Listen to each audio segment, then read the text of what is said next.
From Global's newsroom at 1 o'clock, the Prime Minister has declared what he's called an Omicron emergency as he opens up the booster programme to all adults in England. The target to offer a third jab to all over 18s has been brought forward. 1 million people will have to be jabbed a day to get everyone triple vaccinated by the end of the month. Boris Johnson's warning a tidal wave of new infections. Do not make the mistake of thinking Omicron can't hurt you, can't make you and your loved ones seriously ill. We've already seen hospitalisations doubling in a week in South Africa, and we have patients with Omicron in hospital. From today, all over 18s can book their booster. These people told us they're relieved they got theirs yesterday. I worked in a care home for years and I've seen what I can do firsthand. So everybody just needs to get that booster. It's still too early to know all the facts that the scientists are working on, but it feels like we all need to get on with it. I've got elderly parents, and it's really important to me that I get to see them this Christmas. Scotland, Wales and Northern Ireland will get support to accelerate their own vaccination programmes. From today, millions of people in England will be encouraged to work from home as part of Plan B coronavirus measures. MPs are due to vote on them on Tuesday, but they'll only pass thanks to support from Labour. Andrew Bridgen, the Conservative MP for North West Leicestershire, is one of dozens of Tories who say they'll vote against the restrictions. He's told LBC why. For legislation to be meaningful, it has to be well thought out, scientifically based, presented to the House and have broad public support.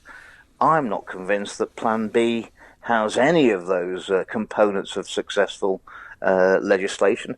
And when you go on social media, I speak to my constituents, there's a great suspicion that there's an ulterior motive for these measures coming in.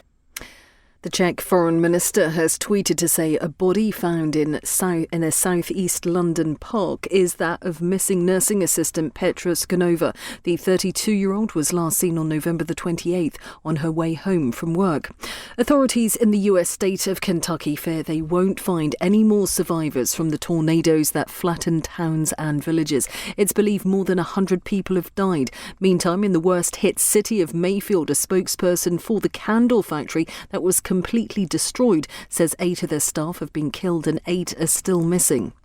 And Max Verstappen's controversial last-lap victory in Formula One's title-deciding Abu Dhabi Grand Prix has been challenged.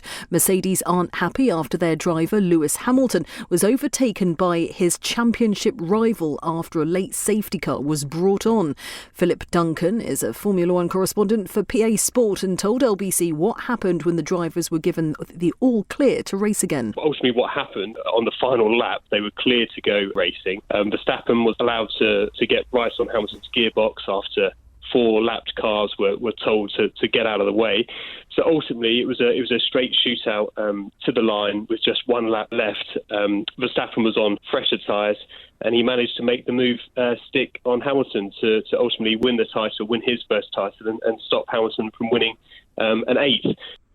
LBC weather overcast with outbreaks of rain for Wales and the Midlands, remaining drier in the north with a mixture of sunshine and blustery showers across the west. A mild day for many places, a high of 13 degrees. From Global's newsroom for LBC, I'm Zora Suleiman.